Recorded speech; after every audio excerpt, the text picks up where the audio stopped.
Hey everyone, how you doing? Welcome to the channel. It's time for me to wrap up my September reading and let you know how I got on.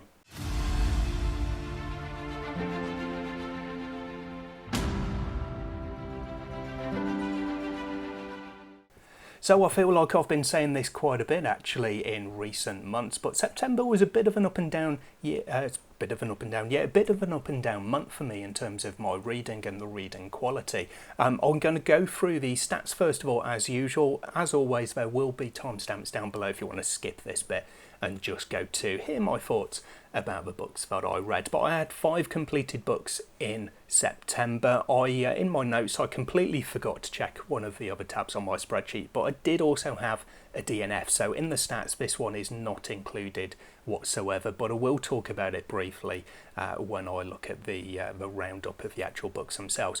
So for the stats for the 5 books that I did finish, I had a total of 2,425 pages covered in September. So year to date that takes me to 24,809. I had an average page count of finished books of 485, so we're just above 500 year to date. 501 pages is the average, and the average ratings crept up a little bit as well, because it was a better month in that respect than at least last month in the average ratings. So we had 4.1 for September, so that's now 3.95 in the year to date column. As far as the series goes, I've now started 6 different series this year. I've finished 5. I've got 12 now that I've decided after book 1, or in some cases now book 2 in the series, that I'm not going to continue. So they are series DNFs for me. I've got 18 series that I'm up to date with at the moment, so I've read all of the books that have currently been published. And of the total ongoing series that I haven't finished, whether the author has or not, there are now 37 in that list. And then the day since my last 5-star read, happily it's a small number for me, it's currently sitting at 5. So I said I'd start with the DNF, which I very nearly forgot to talk about at all, but I did have, as part of my 2025 reading plan, Trials of Ashmount, Book 1 of Tragedy of Sedaine by John Palladino. Now this one I've got a fair number of friends who've read and loved, and I've got a few friends as well who've read and not loved, and I joined that category basically.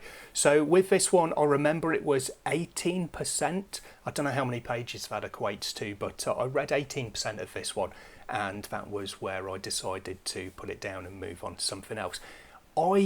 I really struggled to get into this book initially. We've got, I think it's 5 different POV characters overall. Certainly at the start of the book, we've got 5 different chapters, all from different POVs. So it's kind of like we had 5 different opening chapters from 5 different books, and that just made it really difficult for me to get into it. I was already getting towards 20% of the book, and I hadn't seen the same character twice in more than one chapter. So yeah, it was a real struggle for me. When we did start to, I guess, go back in the loop and start seeing some of those characters for their second chapter, that's when things did fall apart for me.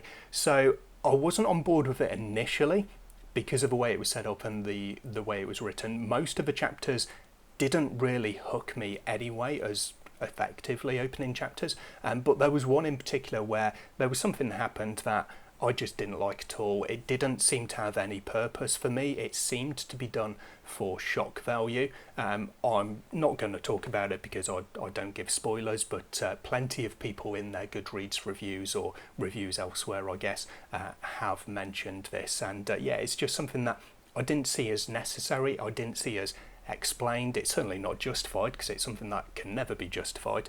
But yeah, it just, the only reason I could think of basically was a bit of shock value, a bit of trying to be edgy or something, I don't know. But yeah, it didn't work for me. That was at 18%, and that was basically the last straw for the Trials of Ashmount. So after that one, I move on to the books that I did actually finish. I'm going to start with one which is outside of my comfort zone, a category that I've got for books on my 2025 reading plan. This one was historical fiction, and it was God of Vengeance, Book 1 of The Rise of Sigurd by Giles Christian. So this one is in our world, which is why it's out of my comfort zone. I don't read historical fiction. I don't read even fantasy that's set on our world as a general rule, just because of my taste preferences.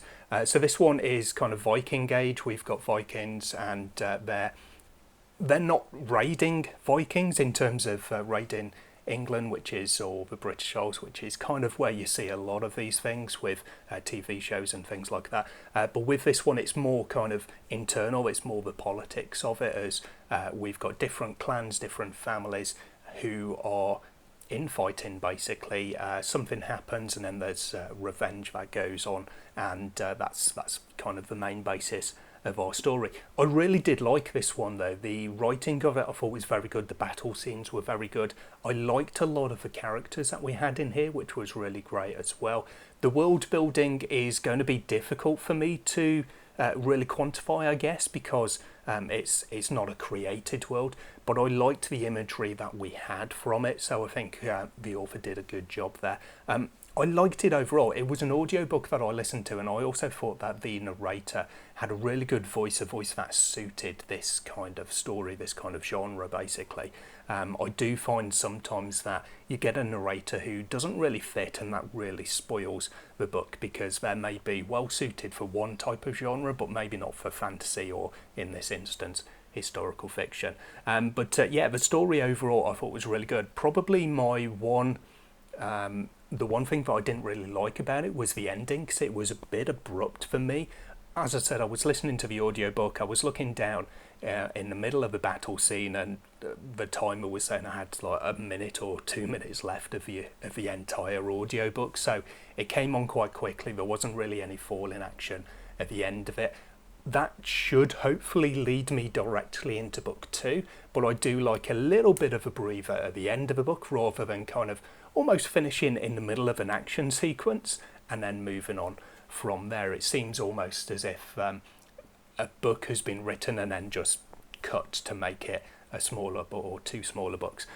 I don't know how that worked, whether that was the intention, but yeah, that was probably my one real complaint, or it's not really a complaint really, but my one negative, I guess, of this book. 'Cause it was an overall quite enjoyable experience for me. I am going to move on to read book 2 and hopefully book 3 in this series as well, so although it was out of my comfort zone, it's one that definitely worked for me. I gave this one 4 stars, so it was a good start to the month in terms of the books that I actually finished.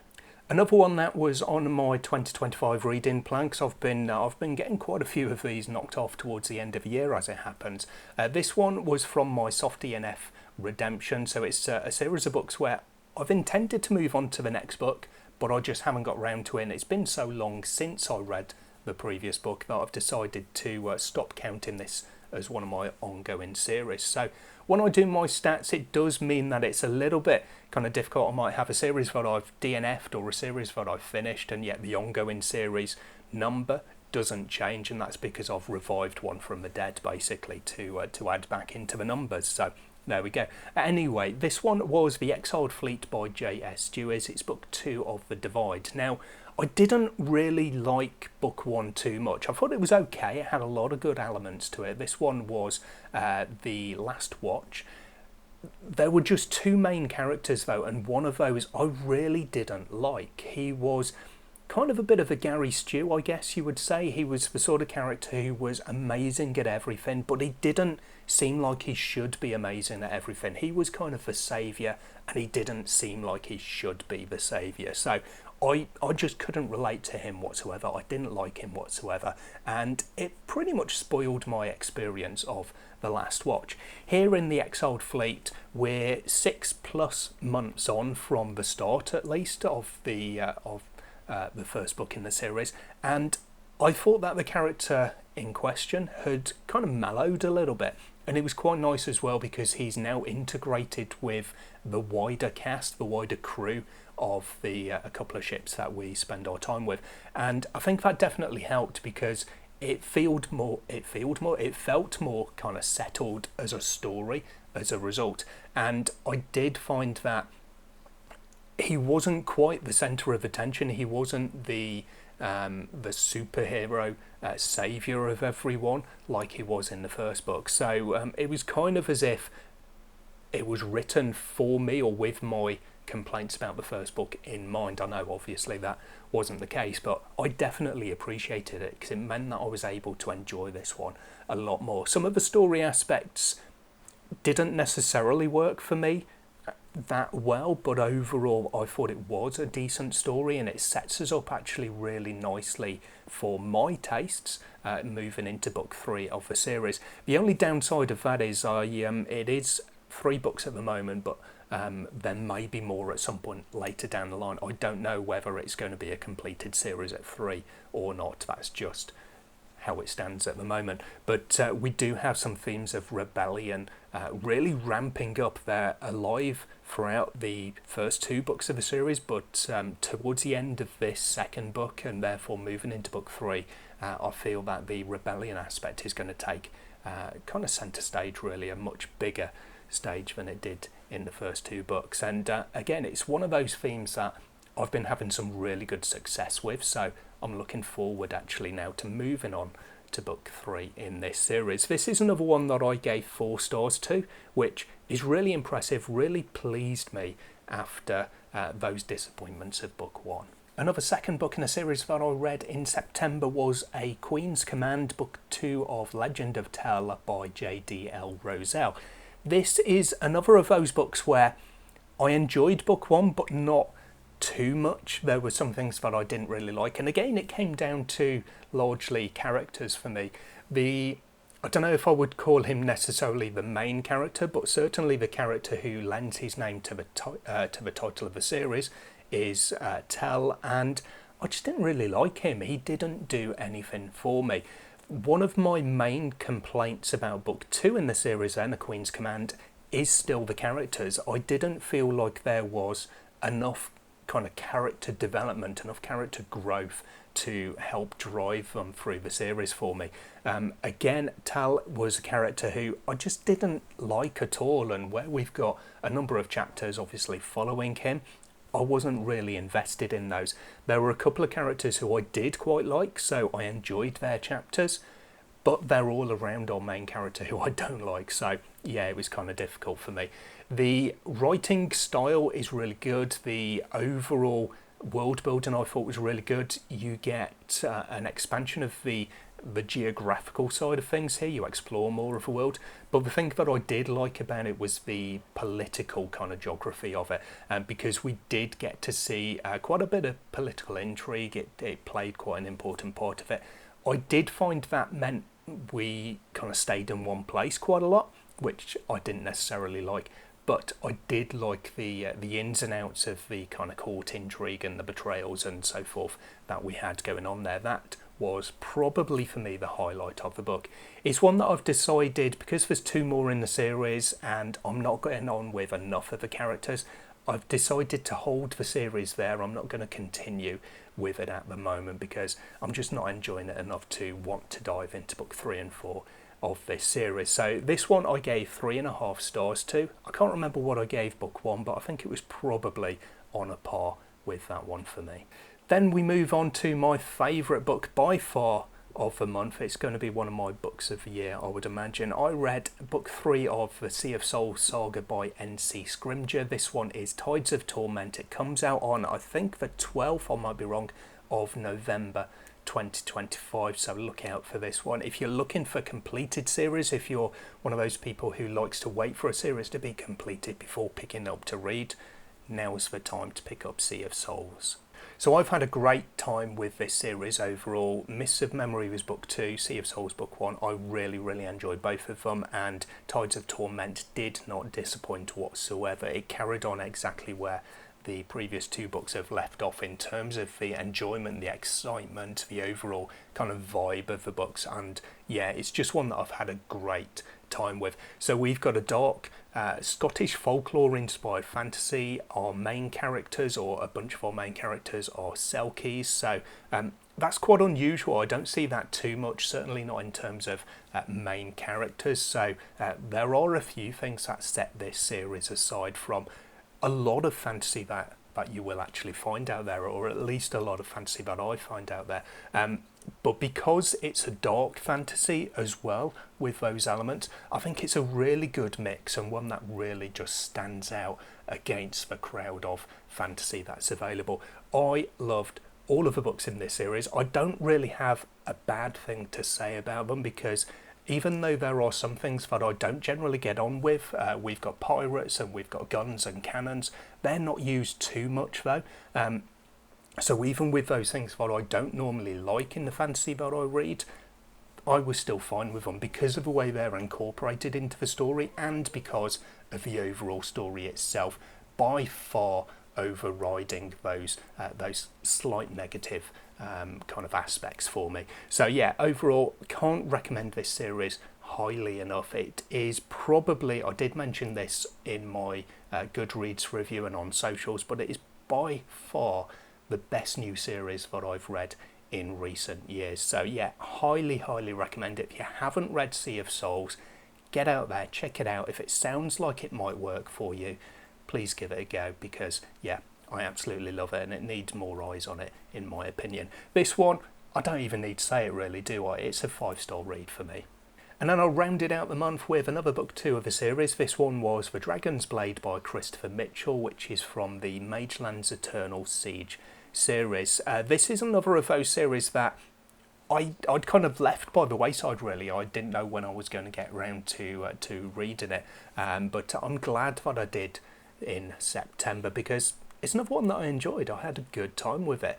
The audiobook was good. I liked the narration and the range of voices that the narrator had for the characters, but overall I just liked the expansion of the world. We see a lot more of it. The ideas, not only in terms of the physical world building, but also in the history and the lore of it, they're all expanded quite nicely here in this second book. So it feels like there is so much going on. There are so many aspects to this world, lots of different gods and demigods and the different powers that they have, lots of different peoples, there's different conflicts going on, and different kind of bits of political intrigue, and yeah, everything seems just going off everywhere. Wherever you look, there's something happening, and that can be quite overwhelming, I think. But here in this series, it didn't feel like it. It felt like everything was kind of building quite nicely. It didn't feel like I was swimming basically and barely keeping my head above the water. I think part of the reason for that is, although there are smaller arcs to this series, it is I think 16 book series overall. So the first 3 books are the first complete arc of the series. I think with a series of that size, you've got the scope, basically, you've got the total page count, I guess, to be able to have all of these different things going off at kind of the same time, because you can build on them gradually, and it kind of fits in. So I really appreciated that. I liked a number of the characters here. I liked the overall story. The writing was pretty good. So yeah, I didn't really have too much bad to say about it. It was one that I gave 4 stars to, because I did really enjoy it, and yeah, I'm looking forward to moving on to book 3 and completing the first arc of this extensive series. So there we go, that's my wrap up of the reading I did in September. How did you get on with yours? Did you have any new favourites that you found last month? That's everything from me today. Hope to see you in the next video sometime soon. Until then, as always, take care of yourselves, read some good books. Bye for now.